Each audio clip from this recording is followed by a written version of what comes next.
देखिए, विपक्ष जो है लगातार मांग कर रहा है अभी भी कि गृहमंत्री आकर दोनों सदनों में बयान दें। प्रधानमंत्री को भी सदन में होना चाहिए, शहजाद पूनावाला।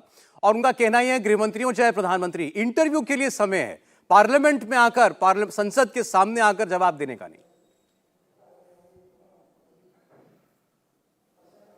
सौरभ जी, पहले तो विपक्ष के हमारे साथीगण ये तय कर ले कि ये मामला गंभीर है उनकी दृष्टि में या नहीं है, क्योंकि एक तरफ तो ये कहते हैं कि गंभीर मामला है, प्रमोद तिवारी का बयान है, और दूसरी तरफ मैं आपको कोट अनकोट बता रहा हूं, आरजेडी के नेता शिवानंद तिवारी का बयान, ये कोई बड़ा अपराध नहीं। संजय राउत का कोट अनकोट बयान कि ये भूले भटके नौजवान है, आतंकित करने की श्रेणी में मैं इसको नहीं मानता हूं। अधीर रंजन जी का कोट अनकोट बयान कि ये बेरोजगारी की वजह से हुआ, और स्वयं राहुल गांधी ने भी इसी लाइन को आगे बढ़ाया। तो ऐसा लगता है कि जैसे ही इन सारे अपराधियों के तार कहीं ना कहीं कांग्रेस, उग्रवादी, वामपंथियों के साथ जुड़ते नजर आ रहे हैं, चाहे वो नीलम आजाद हो जो वोट मांगती है कांग्रेस के लिए, चाहे वो ललित झा हो, चाहे वो और भी ऐसे लोग हो जो कांग्रेस इकोसिस्टम का हिस्सा रहे हैं, असीम सरोड़े उनकी पैरवी कर रहे हैं। तो वैसे वैसे ऐसे लगता है कि इस मामले को गंभीर की श्रेणी से हटाकर कहीं ना कहीं ये भूले भटके नौजवान का नैरेटिव कौन परोस रहा है। और चाहे 2001 में 13 दिसंबर को हुए हमले के अपराधी और मास्टरमाइंड अफजल गुरु की पैरवी जेएनयू में जाकर करना हो या इन मास्टरमाइंडों की पैरवी करना हो, तो पहले विपक्ष एक मुख से यह बता दे कि क्या इसको वो आतंकित करने वाली घटना मानते हैं। अगर मानते हैं तो आरजेडी के नेता का बयान, राहुल गांधी का बयान, संजय राउत का बयान, उस पर क्या टिप्पणी है। दूसरी बात, देखिए ऐसी घटनाएं 40 बार हो चुकी है, 74 में भी 3-4 बार हुई थी, 84 में, 94 में, हर समय पर उस समय पर स्पीकर जो कि कस्टोडियन, अभिभावक, अभिरक्षक है सदन के, सदन परिसर के, सदन सुरक्षा के, उन्होंने उसके ऊपर एक जांच कमेटी बैठाकर उस पर आगे काम बढ़ाया। वही चीज आज भी की जा रही है। क्या इनिशियल स्टेज में गृह मंत्री या प्रधानमंत्री को ऐसी चीजों पर वक्तव्य देना चाहिए? माफ कीजिए सौरभ जी, हम वो लोग नहीं है जो 26/11 के इनिशियल स्टेज में कह दे कि ये तो हिंदू टेरर है, समझौता के इनिशियल स्टेज में कह दे कि ये तो हिंदू टेरर ने कराया, पाकिस्तान को क्लीन चिट दे दे। जब पूरी जांच समाप्त होगी उसको सदन के पटल पर स्पीकर साहब रखेंगे, उस पर निश्चित रूप से सरकार की ओर से गृह मंत्री प्रतिक्रिया देंगे, और सरकार की ओर से वैसे पार्लियामेंट्री अफेयर्स की प्रतिक्रिया आ चुकी है। तो अब बचा क्या है? इस मामले पर वाद विवाद नहीं, जांच होनी चाहिए जो हो रही है।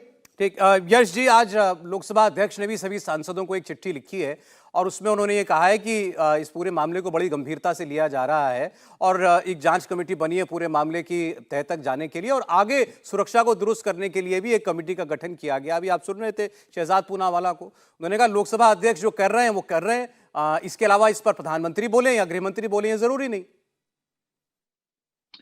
प्रधानमंत्री बोले या गृह मंत्री बोले ये जरूरी नहीं है, ये तय करना जनता और विपक्ष का काम है, यही सरकार की ड्यूटी होती है। सौरभ जी, अब ये जो यहाँ पे इतिहास सुना रहे हैं पूनावाला जी, इनसे ये पूछिए कि यदि ये मामला बड़ा है, और मैं मानता हूं कि ये मामला बड़ा है, यदि ये मामला बड़ा है तो शुरू में भाजपा की ही तरफ से ये बयान आ रहे थे कि ये तो छोटी मोटी बातें होती रहती हैं, इनको लगता होगा, क्योंकि इसके पहले 2001 में जब घटना हुई थी संसद पर हमले की, जिसकी एनिवर्सरी मना रहे थे पूनावाला जी, वो भी अटल बिहारी जी की सरकार में हुई थी, भाजपा में।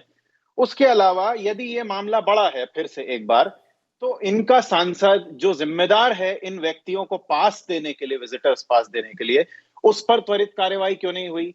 उन पर निलंबन कर देते उनका, उनसे कोई पूछताछ करते। उनसे तो हमारे सभापति महोदय ने या सरकार ने या हमारे महान वर्तमान प्रधानमंत्री जी ने कुछ भी नहीं कहा। उनको तो बचाने के लिए दुनिया भर के डायवर्जन बनाए जा रहे हैं। उनको कटघरे में खड़ा कीजिए। उसके बाद ये जो आरोपी व्यक्ति हैं, अब हमारे वर्तमान प्रधानमंत्री, हमारे गृह मंत्री जी इतने साहसी लोग हैं, गृह मंत्री जी संसद में खड़े होकर बोल चुके हैं जान दे देंगे, क्या बात कर रहे हैं आप? वो जाके बात कर लें इन लोगों से कि भाई क्या समस्या है आपकी, क्यों आए आप इस संसद में, क्या कर रहे हैं आप? ये कुछ भी हुआ है नहीं। पहले इस घटना से लोगों को डाइवर्ट करने की कोशिश की गई, उसके बाद इस घटना से पल्ला झाड़ने की कोशिश की गई। अब उनको ये लग रहा है कि ये कांग्रेस से जुड़े हुए लोग हैं। भाई अगर ये कांग्रेस से जुड़े हुए लोग हैं तो पूनावाला जी बताइए, आपके सांसद महोदय क्या पतंजलि लेके बैठे थे सवेरे से जो इनको पास दे दिया? क्यों दिया कांग्रेस से जुड़े लोगों को पास? और वो क्यों गए भाजपा वालों के पास मांगने? इतना बड़ा इंडिया अलायंस है, चलिए मानते हैं आपके में 38 दल है जिनका कोई अस्तित्व नहीं है, लेकिन हमारे पास भी 25-26 दल हैं। उन लोगों से पास लिए जा सकते थे, इतने सारे सांसद हैं। चलिए 14 आपने निलंबित कर दिए, एक तो वहां नहीं थे, उनको भी निलंबित कर दिया। लेकिन जो जिम्मेदार सांसद हैं उनको कुछ भी नहीं किया है हमारी वर्तमान सरकार ने।